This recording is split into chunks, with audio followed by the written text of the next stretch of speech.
ડીસામાં સરકારી કર્મચારીઓ માટે કડક નિયમ, હેલ્મેટ વગર કચેરીમાં પ્રવેશ નહીં, પ્રથમ દિવસે જ દંડની કાર્યવાહી હાથ ધરાઈ।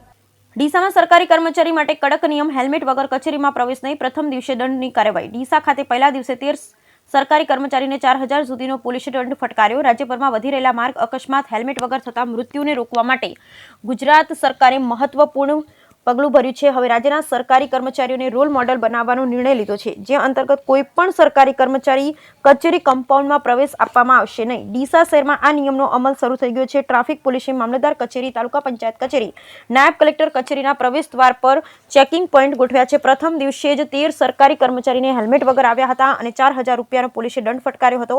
ગૃહ વિભાગના આ પરિપત્રનો મુખ્ય હેતુ માર્ગ સુરક્ષા પ્રત્યે જાગૃતિ લાવવાનો છે। પોલીસે હેલ્મેટ વગર આવેલા કર્મચારીને મેમો આપ્યા ઉપરાંત ભવિષ્યમાં ફરજિયાત હેલ્મેટ પહેરીને આવવાની સૂચના આપી। આ નિયમનું કડક પાલન કરાવવા માટે પોલીસે દરરોજ કચેરી આગળ ચેકિંગ હાથ ધરશે। બ્યુરો રિપોર્ટ ભરત ઠક્કર।